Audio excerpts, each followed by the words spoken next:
বাবাজি ভাইরা, শুধু আজকেই নয়, বহুত দিন আগে এই সম্পদ অনেকে আপনার নিজের দায়িত্বে নেওয়ার চেষ্টা করেছিল।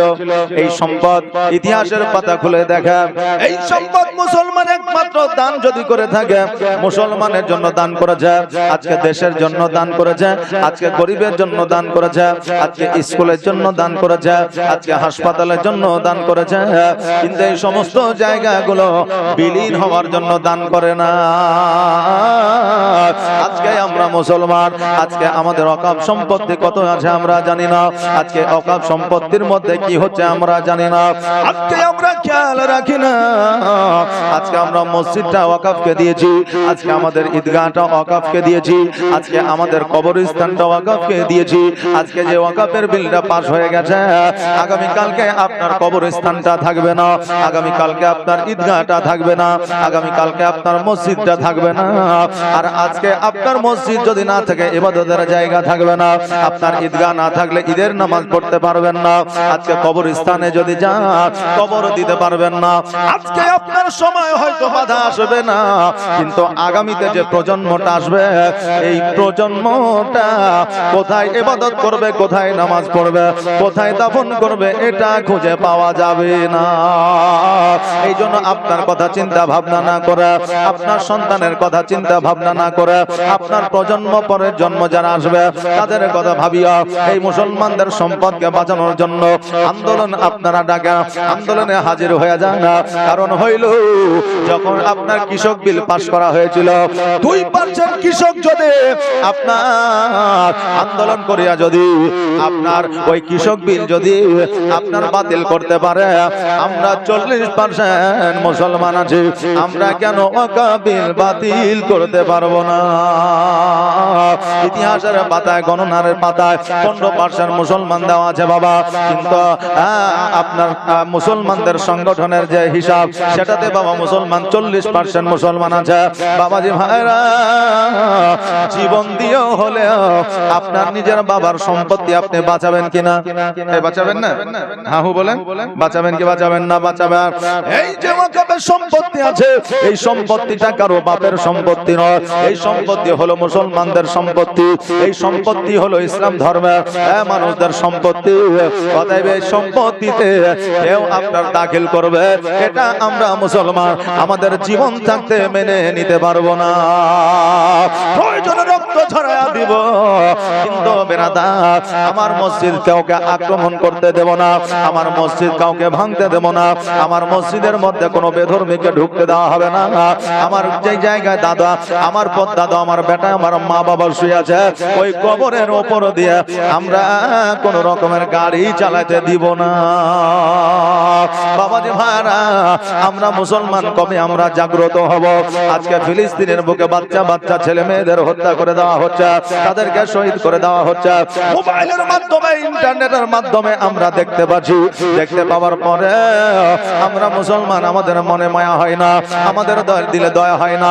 আজকে ওই ইয়েতিম বাচ্চাদের প্রতি যদি আপনার মায়া না হয়, দয়া না হয়, এমন একটা সময় আসবে যে সময় আপনাকে কেউ মারবে, আপনাকে দেখিয়া কারো দয়া হবে না, কারণ তাকে দেখে আপনার দয়া হয়নি, আপনাকে দেখেও কারো দয়া হবে না। এই জন্য আমি বলবো বাবারে, কোথায় কি হলো সেটা দেখে লাভ না, কিন্তু আমরা মুসলমান, আমাদের ধর্মের জায়গা, আমাদের ইবাদতের জায়গা বাঁচাতে গেলে সর্বপ্রথম আমাদের ঈমান আমলকে তাজা করতে হবে। এই জন্য আল্লাহ তাবারাক তাআলা আল কোরআনুল মাজিদের মধ্যে বলেছে, আল্লাহু ওয়ালিউল্লাযিনা আমানু ইন কুনতুম মুমিনা, আল্লাহ বলে বান্দারে,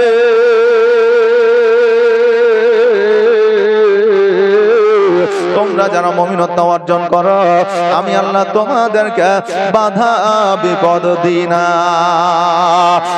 বাবা, সত্য কথা বলতে গেলে অনেক মানুষ বেজার হয়ে যায়। আজকে আমাদের মুর্শিদাবাদ কেন, মালদা কেন, আজকে আমাদের পশ্চিম বাংলায় এত বক্তা আছে, বক্তার কোনো শেষ নাই, ইউটিউব খুললে বক্তা দেওয়া যায়, দেখা যায়। আজকে যদি তাদেরকে বলা হয় যে চলো বাবা আন্দোলনে যা, ওয়াকফ বিল বাতিল করতে হবে বলে, এখন 1 মাস জালসা জায়গায় জালসাগুলো করি। আরে তোর সম্পত্তি যখন থাকবে না, মসজিদ যখন থাকবে না, মাদ্রাসা যখন থাকবে না, যখন তোর ঈদগাহ থাকবে না, কবরস্থান থাকবে না, এই 1 মাস জালসা করবি, পরে কোথায় জালসা করবি? নাকি বলেন? মসজিদ না থাকলে মানুষ তো জালসা করবে না, মাদ্রাসা না থাকলে মানুষ জালসা করবে না, কবরস্থান না থাকলে মানুষ জালসা করবে না। একটা মাস জালসা বাদ দিয়ে যদি তোমার দ্বারা আন্দোলন না হয়, আজকে তুমি কিসের বক্তা? আজকে তুমি কিসের ইসলামিক নেতা? আজকে তুমি কিসে স্টেজের মধ্যে তুমি ওয়াজ করো, বক্তব্য রাখো যে আমাদের ভারতবর্ষের মাটিতে আমরা জন্ম নিয়েছি, আমরা ভারতীয়, আমরা ভারতকে ভালোবাসি, সেই জায়গায় জন্ম নিয়েছি, সেই জায়গায় আমরা থাকি, মারা গেল সেই মাটিতে আমাদের দাফন করে দেওয়া হয়। অতএব ভয় কিসের? যত বক্তা আছে সমস্ত বক্তাকে আমি দাওয়াত করি, আজকে আমার কাছে আসতে হবে না, তোমরা মুসলমানকে নিয়ে তোমরা আন্দোলনের জন্য আসো। ওই ওয়াকাবিল বাতিলের জন্য আল্লাহ যেন সকলকে বোঝার তৌফিক ইনায়াত করেন। জোরে বলেন আমিন। বাবাজি ভাইরা আসেন একটু জীবনের দিকে যায়। বেরাদার অতি বিদ্যা দিলে আবার বলবে যে মৌলবি সে মনে খেপে গেছে নাকি? হ্যাঁ হ্যাঁ, অতি বিদ্যা দেওয়া যাবে, একটু টাচ দিয়ে দিলাম, একটু ইশারা দিয়ে দিলাম। বাবাজি ভাইরা আজকে আমরা যুবক, আজকে আমরা যদি আজকে মুসলমান হইয়া দন্দাইমান না হতে পারি, আমাদের বাপ চাচারা কি এখন আর দন্দাইমান হতে পারবে? কারণ আমাদের বাপ চাচা কেউ চোখে দেখতে পায় না, কারো মাজায় ব্যথা, কারো হাঁটুতে ব্যথা, কারো আপনার পেটের রোগ, কারো আপনার মাথা যন্ত্রণা, কেউ আপনার ম্যাড হয়ে গেছে, কেউ পাগল হয়ে গেছে। আজকে ইসলাম ধর্মকে দন্দাইমান করেছে যারা যুবক ছিল, যাদের তাকাত ছিল, যাদের শরীরে শক্তি ছিল, তারা দন্দাইমান করেছে। পরবর্তীতে এই যুবক না সারা বিশ্বে আপনার ইসলামিক শাসন নিয়ে আসবে। জোরে বলেন সুবহানাল্লাহ। পৃথিবীর যতই জালিম আসুক না কেন আমাদের কিছু করতে পারবে না, যদি আপনি মুমিন হন। আর যদি মুমিন হন তাহলে আপনার দোয়া বলেন, দান বলেন বা আর কিছু বলেন কাজে আসবে না। তো সবচেয়ে বড় কথা হলো আমাদের মুমিনত্ব অর্জন করতে হবে। আর যতক্ষণ পর্যন্ত মুমিনত্ব অর্জন করতে পারবো না, ততক্ষণ পর্যন্ত আমাদের কাছ থেকে বালা মুসিবত চিরতরে দূর হবে না। আমরা সকলেই জানি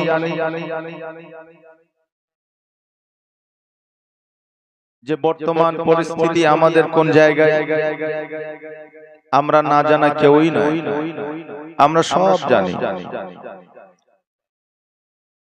এখন প্রায় প্রত্যেকের হাতে হাতে মোবাইল। আমি বলছি না যে প্রত্যেকে মোবাইল দেখে, হাতে হাতে মোবাইল, কিন্তু অনেকেই আছে যে এখনো পর্যন্ত মোবাইল সম্পর্কে কিছু বোঝে না, মোবাইল দেখে না, টিভি দেখে না, খবর পড়ে না, অনেকেই অনেক কিছু জানে না। আমাদের এখন জানতে হবে, বুঝতে হবে যে আমরা এখন কোন পরিস্থিতিতে আছি, আমাদের কি দরকার, কি প্রয়োজন বা কি প্রয়োজন নয়, এটা অবশ্যই আমাদের দেখার দরকার আছে। আল্লাহ তাবারাক তাআলা রাসূল সাল্লাল্লাহু তাআলা আলাইহি ওয়াসাল্লাম বলেছেন, তোমার মসজিদ, তোমার মাদ্রাসা, তুমি যে জায়গায় ইবাদত করো, যদি দেখো যে সেই ইবাদতের জায়গা বিলীন হয়ে যাচ্ছে, তাহলে ওই জায়গাটা বাঁচানো প্রত্যেকটা মুসলমানের ঈমানি দায়িত্ব এবং ফরজ। জোরে বলেন সুবহানাল্লাহ। আজকে